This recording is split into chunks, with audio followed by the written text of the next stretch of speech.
Hey everybody, it's Audrey. Welcome to another episode. This episode will be tidying the house and working on my to-do list. Thank you guys so much for being here, and let's dive right into the video.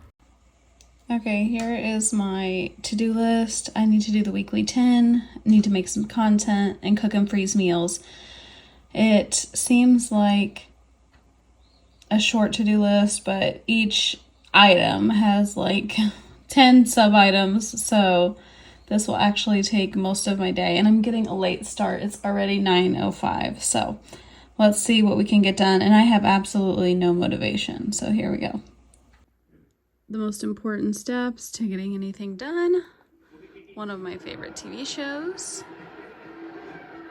Today is Monday, which is my day off. I actually negotiated a 4-day work week, so I pick one day a week to be off. I'm generally off on Mondays. I feel it's the day I'm most productive, but I do switch it up once in a while, just depending on what we have going on. For instance, at the end of the month, we will be out of town for my daughter's softball tournament, so I picked Friday to be off that week. Sometimes I give myself 4-day weekends if I've got a lot going on. I'm really grateful to have such a flexible schedule. I wish the standard American work week was 4/10s for everybody. It's just, I feel like I'm so much more productive when I've only got 4 days to get stuff done at work. So today I wasn't feeling motivated. I don't know why. I got a late start and I just really wasn't in the mood to be productive. So I turned on one of my favorite TV shows. I poured myself a Diet Dew and threw on my tennis shoes. That always helps my productivity when I'm in a funk. My to-do list consisted of the weekly 10, which if you don't know, I created a super simple cleaning schedule. It's called the 6-10 list, and each week there are 10 tasks that I must do to keep the house tidy and running efficiently. They are wipe out the fridge, wipe out the microwave, tidy the pantry, mop the floors, clean the bathrooms, clean the sink drains, dust the furniture, wash the bedding, tidy the car, and clean the pet bowls. That sounds like a lot as I'm listing them all off, but really it doesn't take too long, especially when you're doing it every week. You know, if you're wiping out your fridge weekly, there's basically nothing to wipe every week. You know, it's just a spot here, a spot there. Same with tidying the pantry. If you're tidying the pantry every week, you just have to put a container in the dishwasher or, you know, straighten things up. It's really not too bad. My other to-dos were to freeze some food in the fridge that was about to go bad. I had peppers in there because I had planned to make fajitas last week and never got around to making them. So I just cooked and froze a batch of chicken fajitas. We're eating it for supper tomorrow, so it'll be nice to just come home from work and not worrying about cooking a meal from scratch. I also wanted to make some pasta salad to eat throughout the week with a sandwich for lunch. In moderation, of course. My husband and I are both still staying in our calorie deficit each day. And then finally, I wanted to cook some of the ingredients I needed for the next night's dishes so I wouldn't have so much to cook the day of. So I cooked the pasta and the chicken, and then I cooked the rest of it the next night. I just put the pasta and chicken in the fridge and then just threw it into my pan at the end to warm it back up. I also had film content on my to-do list, but I never actually got around to it. That's okay though. I mean, there are only so many hours in a day. But before I could even get to work on my to-do list, I needed to tidy the house. You're setting yourself up for failure, I think, if you try completing tasks in a messy space. A clean work area is vital. I know some of you may be thinking, well, I'm just going to dirty it again. Why can't I just clean it once when I'm finished? And you totally can, but I find that I get way too distracted if there are messes everywhere. I'm so much more motivated in a tidy space. I kind of think of it like as a blank slate, and it kind of keeps my motivation going. All right, I worked on my weekly 10. I need to clean out my car, and that's about it. I still haven't filmed any content, so that I'll have to work on that most of the afternoon. What else? And I haven't tidied Isabella's room yet, so I need to do that as well. My husband and I are downtown picking up the kids from school, getting some money out of the ATM, and what else? Oh, I promised them I would get them food at one of our favorite restaurants, so we got to pick that up too. So as soon as I get back, we will keep working on the list and see what we can get done for today. So when we got back from running errands, this is when I cooked the food that I needed to freeze and stuff.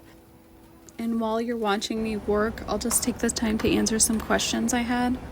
So a follower asked me, how do I keep my kids' clothes to a minimum and easily organized? So Obviously, my kids' clothes are at a minimum right now because we lost everything in the house fire, and I limit what they're allowed to buy now. Currently, both of my kids have their clothes in like the cube storage. There's a cube for their shirts, their shorts. I put their pants up for the summer. I recommend everybody do that.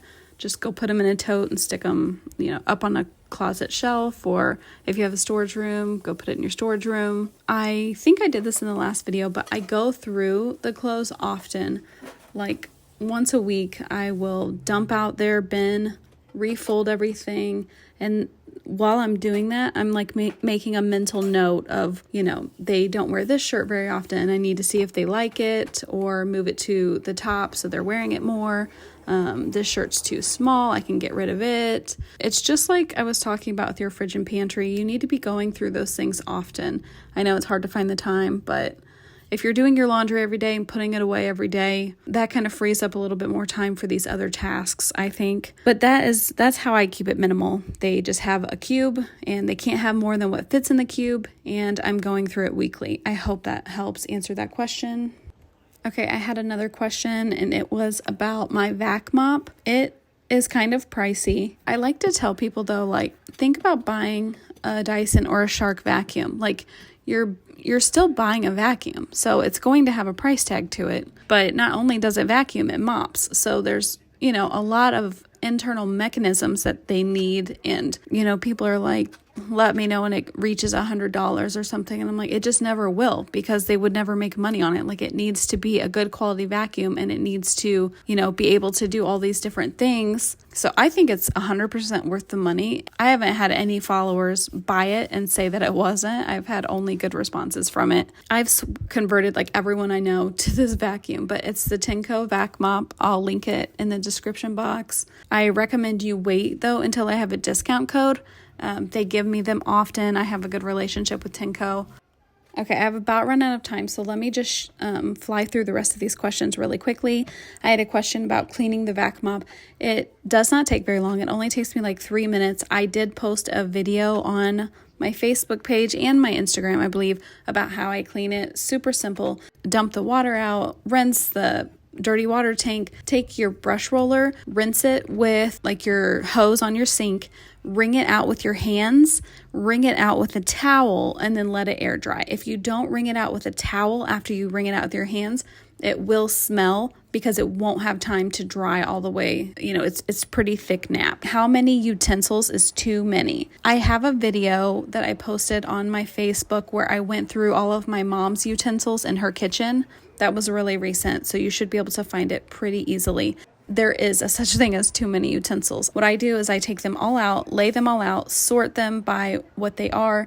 You don't need 4 pizza cutters, right? 2 would be max. So just look at how many you have of each thing. Think about how often you actually use the item. I know sometimes it's hard to part with certain items. Maybe they're like Pampered Chef or something, but if they're not serving a purpose, they're just taking up space and causing you a headache. You need to get rid of them. I don't care how much you spent on them. It's irrelevant at this point. Someone asked me, how do you create the habit of doing a little each day instead of feeling overwhelmed and trying to tackle it all at once? That's where my 6-10 list comes into play, the daily 6 especially. Doing those 6 things every day. That's a little bit every day, and you keep your home at a maintenance level. How do I get the different sizes of clear plastic containers that you are able to fit perfectly in a drawer? So those are on my Amazon store. I'll link it down in the description box.